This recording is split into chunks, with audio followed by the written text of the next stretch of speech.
The Oklahoma Sooners defeat Texas Tech 81-63 Wednesday night in Norman to improve their Big 12 record to 3-0, as well as the 5-game winning streak. They'll put that on the line this weekend against Kansas State, whom I have number 2 in this week's Big 12 Power Rankings. Where are the Sooners? Stay tuned and I'll tell you. What's up, everybody? I'm Matt Hofeld of CrimsonandCreamMachine.com. In the first half Wednesday night, it was Andrew Fitzgerald put together his best 20 minutes of basketball to this point of the season. Fitz gave the Sooners 10 first-half points to help OU to a 5-point halftime lead. In the second half, it was all about Romero Osby and freshman Buddy Hield. Both of those guys had just 2 points at the half. Osby finished with 17, Hield with 16 as these guys exploded to put the game away for Oklahoma. Where does that put OU in this week's power rankings? Well, you may be just a little bit disappointed and mad at me. Please don't throw things at me unless it's money. Obviously, the Kansas Jayhawks are the best team in the Big 12 right now, and they probably will be for the remainder of the season.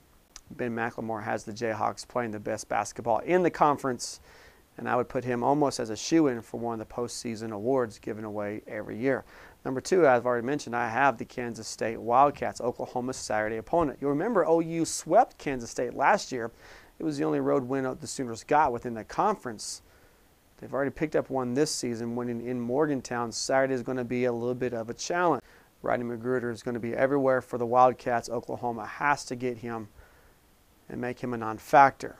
Obviously, that's easier said than done. Kansas State number 2 this week. Number 3, I have a little bit of controversy here because at number 3, I've got Iowa State, a team that's already suffered a Big 12 loss, but you look at who they lost to. Cyclones number 7 in the nation in scoring offense, and they are a team that's going to give a lot of people fits this season. They're certainly not going to be easy to beat in Ames, and they're going to be a challenge anywhere that they play upon the road.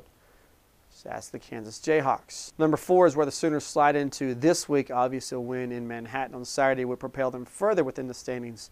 Next week, Oklahoma is currently off with their best conference mark since the 2008 and 2009 season, when that particular guy on the team who was now an NBA superstar. Number 5, give me Pierre Jackson and the Baylor Bears. Someone please explain to me how this team has lost as many games as they have this year. Oh yeah, that's right, Scott Drew. Right after Baylor at number 6 is Oklahoma State. You can reach Rich DeCray, rich at CrimsonandCreamMachine.com, if you want to be part of the Marcus Smart fan club. He has decided after his outstanding 10-point 4-foul performance in Norman last Saturday to become the president of that particular chapter. Again, that's Rich DeCray at CrimsonandCreamMachine.com. Number 7, Bob Huggins and the West Virginia Mountaineers. Again, a team that's underachieving this year, 8-8 overall. A lot of people expect a lot more from Huggins, including Huggins himself. If you look at him, you see a lot of frustration from the coach. It's all right, Bob. It could be worse. You could be like, let's say, TCU. We'll get them here in a minute. At number 8, following just behind West Virginia, is Rick Barnes and the Texas Longhorns. Is Rick Barnes on the hot seat in Austin? Most people think that he should be. Again, a team that's way underachieved this year, 8-8 on the season so far. It's okay, Rick. You still got West Virginia on your schedule. Oh, wait, no, you guys lost to the Mountaineers, didn't you? How about TCU? I bet you can beat them. Number 9, Texas Tech. Bad team, but a good player in Jay Crockett. If nothing else, watch some clips of this guy play this year. He's fun to watch. Number 10, TCU. Unfortunately for the Frogs, it's a rough start to their Big 12 experience. Almost as assuredly as we can say Kansas will win the Big 12, we can say TCU will finish in the cellar. Check us out every day, CrimsonandCreamMachine.com, for the latest updates on Oklahoma.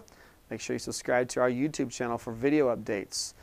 Baseball just around the corner, as well as signing day next month, and spring football will be here faster than you know it. And we all know we're jonesing for some more football. SB Nation, I'm Matt Hofeld.